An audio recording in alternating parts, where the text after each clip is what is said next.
to Bible Study Hub, the place where we go verse by verse through the Bible and allow the Word of God to transform our lives. I'm Ann Wiggins. I'm so glad to be with you after a couple of weeks of me missing it. We had to do one pre-recorded session, and then last week was Memorial Day weekend, so we took that week off. I'm so glad to be back with you doing this. Just a tiny little housekeeping item. If you would like your name to appear with your comments, otherwise it will just say either Facebook user or YouTube user. Just go to streamyard.com/Facebook, give it permission, and your name will appear. If you don't want to do that, that is absolutely fine. No problem. So the series that we are doing this summer, something we've never done before, we're taking a break from our verse by verse through every single book of the Bible, which is our goal, study, and we are doing a series called Missing Context. So you know how on social media posts, sometimes the fact checkers will stamp missing context on something that they don't like, meaning in their minds, at least, that if you only knew the background information on whatever it was the person posted, you wouldn't take it quite that way. Well, we do that with Bible verses all the time as well. We tend to take a verse or two, maybe they're our favorites, maybe it's something we learned even as a child, and then we kind of apply it to situations that maybe could be enriched by knowing the fuller meaning of the text by studying the context, both the biblical context, what's around the verses, and also sometimes like the cultural context. Tonight, we're even going to get into the language itself, and it's going to add an extra depth of meaning. It never diminishes your favorite verses. Don't be nervous. I'm not going to ruin your verses for you. It only ever enhances them. So tonight's verse, drum roll, that we're going to do is one that you very well may know and maybe have memorized and used many times. It's Philippians 4:13, and it says, "I can do all things through him who strengthens me." That is the English Standard Version of the Bible. That's the version I tend to use here in Bible Study Hub. Now, maybe you memorized this a long time ago. And if you were like me and you grew up before all these more vernacular translations came about, you probably memorized it in the King James Version. Maybe you still love the King James Version. That would be fine. And it's very similar sounding. It says, "I can do all things through Christ, which strengtheneth me." That's how I memorized it. And that's actually going to come into play a little bit later in a pretty substantial way. So that's why I'm mentioning it now. Now, we often hear this verse kind of almost a like pull yourself up by your bootstraps sort of verse, right? Like I can do it. I can do all things through Christ who strengthens me. And we tend to like apply it to everything that we need it to apply to. And again, that's fine. That's great because Jesus does. He helps us with everything in our lives, right? But the problem can crop up sometimes in these situations where we begin to apply a verse like this to areas and then something that we really counted on because the Word of God said it, but it doesn't come true. Maybe you've quoted that verse before a big test. Maybe it was a math test. Maybe it was calculus. I'm thinking of myself here. I've never actually taken calculus, and there's a good reason why. But if I needed to take calculus and I prayed this and I claimed this before a test, I 100% guarantee you it would not happen for me. I could study for years. I will fail it because I am terrible at math. What if that happens to you? What if it's a test that you really counted on this verse? You were counting on Christ to give you the strength and you failed. What if something like that happens? Or what if it's nothing like that? It's something way more serious. Say you're in the middle of a really difficult health crisis. Maybe it's for you, maybe it's for a loved one that you're helping to take care of. And you just feel like if you just claim this, like you can get better, or your loved one, that they're going to get better because we can do all things through Christ who strengthens us. He's going to strengthen our bodies. And then you find out you're not getting better. Maybe you're getting worse. Maybe the diagnosis gets worse and worse. Maybe you know that you're on a pretty steady decline. How do you reconcile verses like this when they don't line up with real life? And something that we always say in Bible Study Hub is that the Bible is reliable. It is true, and it is able to withstand pushback.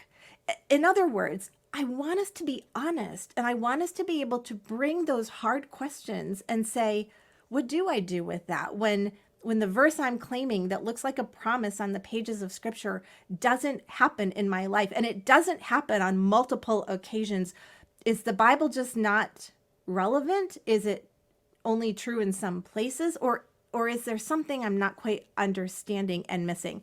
I'm going to tell you it's the third choice that I just gave you, because the Bible always is true, which is why it can withstand scrutiny. So let's scrutinize it together. Well, let's do a little bit of background on this verse. Now, this is written in the book of Philippians, as we said, chapter 4, verse 13. It is written by the Apostle Paul. Now, the Apostle Paul ended up in a lot of really difficult situations in his ministry. He was often thrown into prison, various and sundry different prisons, but he happens to be under house arrest in the city of Rome, the very city that exists today in Italy, same place, under house arrest. And he writes the book of Philippians, Colossians, and Philemon from this particular imprisonment. Now, if you don't know the Apostle Paul very well, you can probably at least guess he was not in prison for doing anything wrong. The poor man, he would preach the gospel, he would make people angry, and they would end up having him thrown in prison merely for what he said about Jesus Christ. So he's not in here through any fault of his own. Now, various prisons in Rome would have different, kind of like today, you have maximum security, you have minimum security. Some are better, some are worse, depends on where you are, what you're in for, and so forth. Same thing going on in Rome right now. But what we know from the book of Acts, chapter 28, is that this particular arrest was about 2 years that he was in prison, and it was under house arrest. And because of the way the prison system kind of worked in that day in Rome, this type of arrangement meant that the prisoner had to rent a room, not in a prison, but in more of an apartment type of situation. And he was in a situation, we believe, best guess we have based on history and culture and looking at the various verses in the book of Acts and just how things went. 99% sure this is his situation at this time. He's in something called an insula. I put the pronunciation because I personally had never heard this word before. Insula. It was an apartment building, basically. And I have a couple of pictures to show you right now. There are not many ruins, I was going to say relics, ruins left from these things for good reason. And that is that they either fell down or they were burned to the ground. But we have a couple, just a tiny handful of locations that still exist. Here's one of them. This is an insula. So you can kind of see it's made of brick or stone on the bottom. And I'm sure that these have been redone over the years. This is probably not entirely original, but at least it gives you an idea. That bottom floor would be like markets and shops and things like that. The floor above it is where the shopkeeper would live. What you can't see, here's another picture of another one. And I think this one looks more authentic to me, like it hasn't been so touched up over the years. I mean, what a mess. You can see it's not real even. It's kind of a structural nightmare, to be perfectly honest with you. But what you can't see in these is that there would have been floors above where that stone ends. Now, they didn't have the ability in these days to build huge tall stone structures in this part of the world, at least, or they didn't have the materials or didn't want to. So they would build with wood on top of the stone. And of course, it wasn't skyscrapers like we have today, but you might have 2, 3, 4 wooden floors above those stone floors. Here's the problem. Fires. Fires were a major problem. It's part of why we just don't have many of these left. Now, it was illegal to build these apartment buildings and having their walls share between buildings. So you couldn't do like a row of townhomes. You had to put space between the buildings for the fire. The problem with that is that they only required the space to be about a shoulder's width, just wide enough that somebody could walk between it. And if you know anything about fires, you know that fires do not respect shoulder width. They will jump very easily over that type of a width. And so when one would catch on fire, it would just spread like crazy and whole blocks would just absolutely be incinerated, burned to the ground. If that weren't bad enough, Sometimes they just built them so poorly that they would, without any notice, simply collapse. And then people would, instead of being burned to death, they would be crushed to death. Here's another fun fact for you. Now, remember, as I'm talking about, this is where Paul is for 2 years. This is where he is writing our favorite verse, Philippians 4:13. In addition to that, as you can imagine, there is no sanitation in these days. There's no running water. There's no toilets. And so people would do what people have done for many, many, many centuries, and that is they would use a chamber pot situation. And much like New York City in the 1800s, they would often go to their windows then and dump the chamber pot to the ground. This caused a lot of health problems in the area. Raw sewage everywhere. Imagine the stench. Imagine the disease this would carry. There were rodents, of course, in this type of situation. So a lot of these apartments would be rodent infested, lice infested. Disease would be rampant. The stairs were very, very uneven and difficult. So people would tend to fall a lot and get hurt. There was crime also rampant. So assaults and robberies and all of those things in addition to the infestations. How would you like to be in that situation yourself? Add to all of that, if that's not bad enough to picture yourself in, I mean, I'm already breaking out into a sweat just thinking about such horrid conditions for like 5 minutes, let alone 2 years. He is under house arrest, which means he can't leave. And he has to pay his own way, which means if people do not bring him food, guess who doesn't eat that day?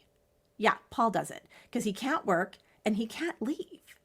Even the people who live there, unfortunately so, can go places. They can get out. They can go for a walk. They can go to a job. They can go get food, whatever they need to do. They can go clean up.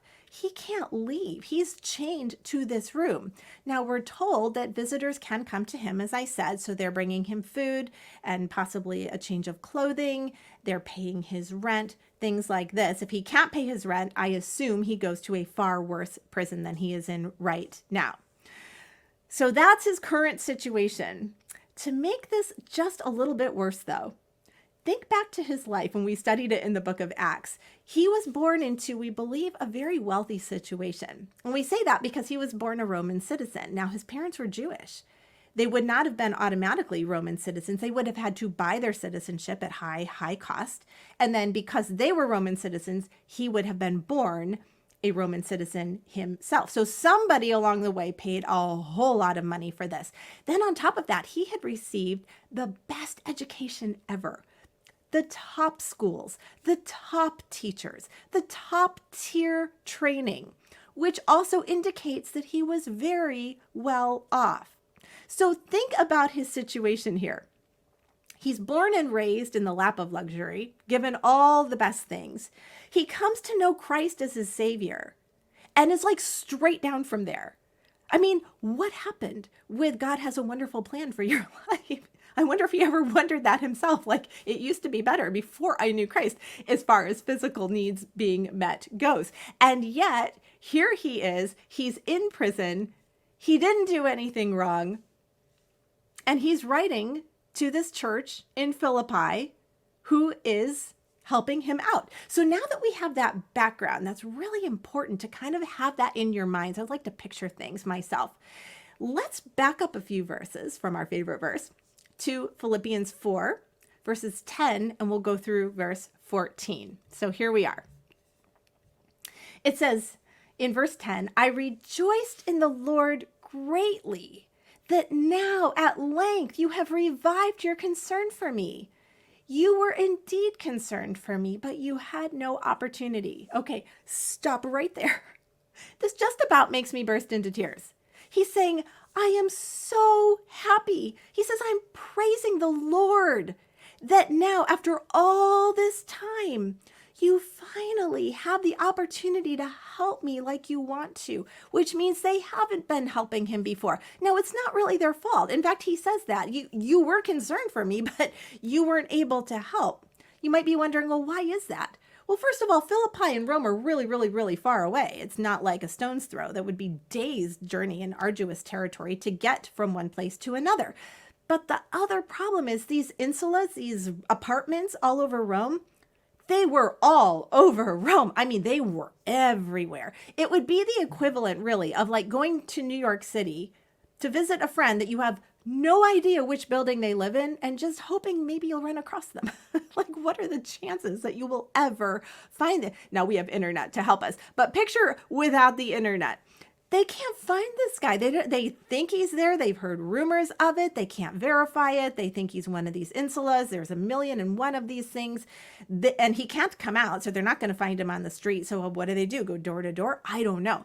But somehow, some way, they do locate him. They do assess his need, and bless their hearts, they're like, okay, now we can send aid because we know where you are and we know what you need. So he says, oh, I'm so thankful. I'm just so thankful to the Lord that you are able to help me finally. Wow. But then he goes on. He says, not that I'm speaking of being in need. Okay, stop. What? Not that I'm speaking of being in need. If I were him, I would be like, yeah. And I don't know if you've noticed, but this is not exactly the Ritz-Carlton, folks. I'm going to need a whole lot of stuff if I'm going to make it here because I am grossed out by my surroundings. Oh, no. He says, no. I don't want you to feel like I'm in need. I'm just really grateful for your help. And then he goes on to say, for I have learned in whatever situation I am to be content. He learned it. My mind is just continually blown by this man. Oh my goodness. Including this one? Are you kidding me? You're content right now? Like you can learn how to do this? He says, I know how to be brought low and I know how to abound. In any and every circumstance, I have learned the secret of facing plenty and hunger, abundance and need. And then he goes on and he says, I can do all things through him who strengthens me. And then he tags on this little, yeah, it was nice of you to share in my trouble. It's just like this little, oh, by the way, but I still really appreciate you after he gives that. All right. So what is the theme, the context behind our favorite verse, Philippians 4:13? Well, it's obviously contentment, right? That's what it is. And it's not just general contentment, although that's a wonderful thing. And that is something that God definitely helps us with as we grow in him. This is more specific. And I don't even think I need to explain this at this point because we've just covered all of this stuff. His circumstances are so bleak. They are so dire. They are so awful. And you notice he doesn't say, oh, I've learned to love the insula. I've learned to embrace the stench. I love my lice. It feels great. And that rat is my friend. He doesn't say anything like that. He doesn't love the circumstances that he's in. What he has learned is that even when he doesn't love his circumstances, that God brings him to a place of contentment. I believe the only way that this can happen, this is so relevant for our lives, even though none of us are in a situation like that. I'm just going to go out on a limb and say not a single one of us have ever been in anything that bad. But every single one of us have been in situations, whether for a short time or for a medium length time, or maybe it's been decades, a very long time, situations that we don't find ourselves loving. And maybe it's not your fault. I mean, to our point at the very beginning, maybe it's a health crisis you didn't do anything wrong to obtain. It's not like you had a bad lifestyle or you brought it on yourself. It just happened to you.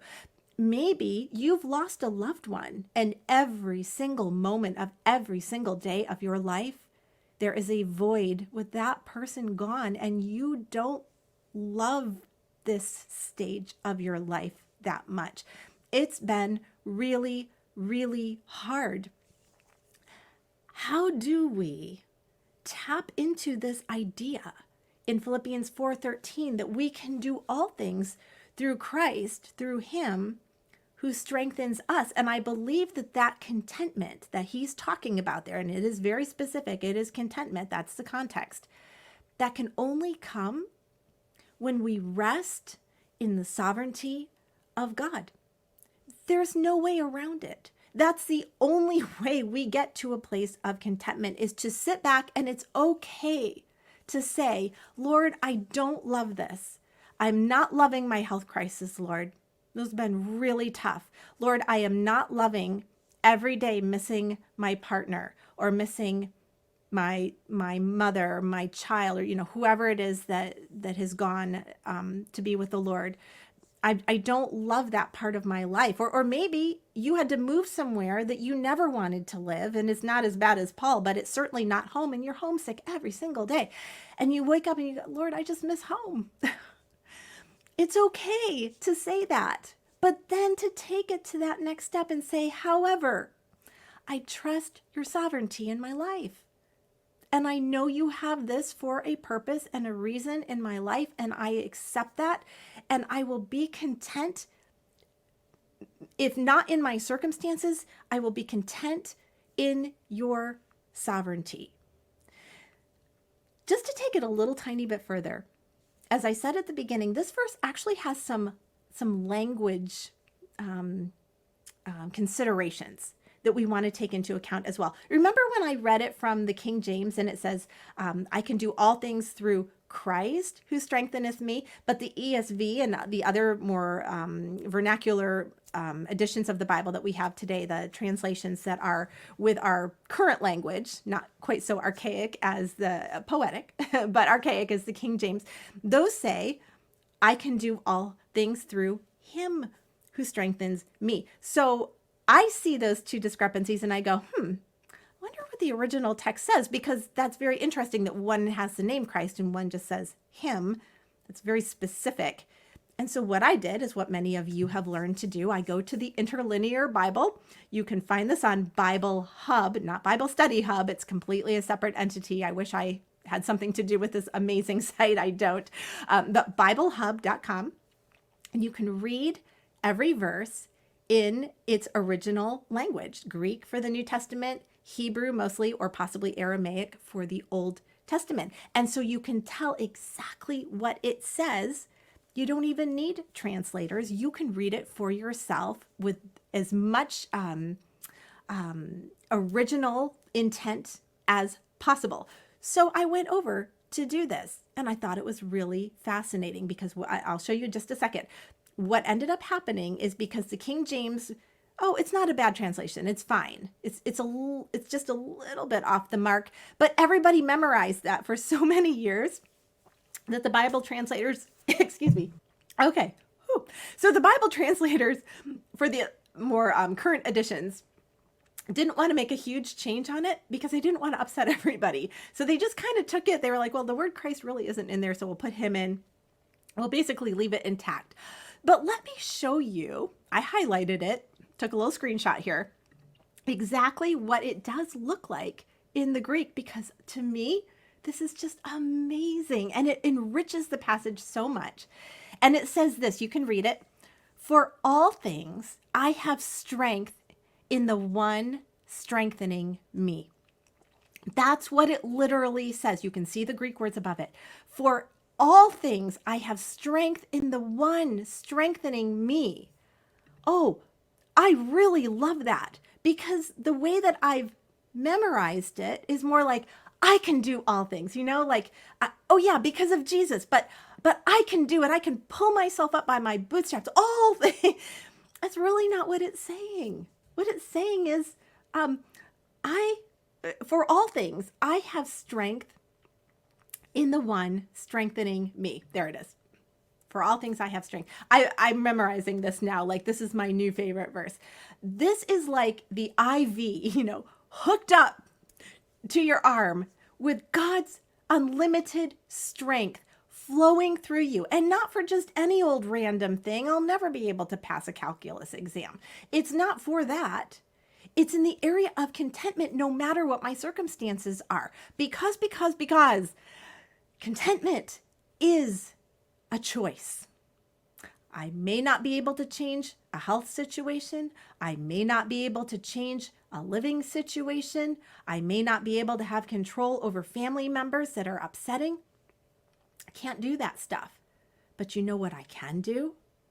No matter what is going on in my life, I can sit back and I can say, the strength of God, the sovereign God of the universe who controls all of this, who knows all of it, who saw this coming before it got here and will see it through to the end, who knows the end from the beginning, who is everlasting, that God can give me the strength to be content in that strength so that I can make it through, even if I don't love my circumstances.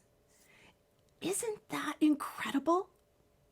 This verse was one of my favorites, but now it's like top 3, probably, with that in mind. I'm going to run over to the comments because I've been ignoring you, and not on purpose, just hard to go back and forth. I'm just going to read these through really quick. Peggy, this is quite some time ago, but she just said, oh, one of my favorites, one of her favorite verses. By the way, we always say thank you to Peggy for putting up at my request every day. I don't know how she does it every day. You can take a break anytime, Peggy, but so far she's been so faithful. Little devotional every day on Bible Study Hub's Facebook page.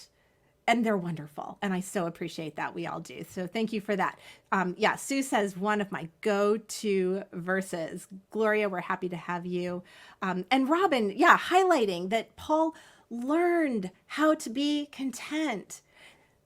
It's a learning thing. I mean, he seems like such a superhero, doesn't he? Oh my goodness. Somebody quotes a wonderful verse from 1 Timothy 6:6. Godliness with contentment equals great gain. I love that. Another book that Paul wrote. Beautiful. Yeah. And people are just like, yeah, I love it. I love it. It is so good to know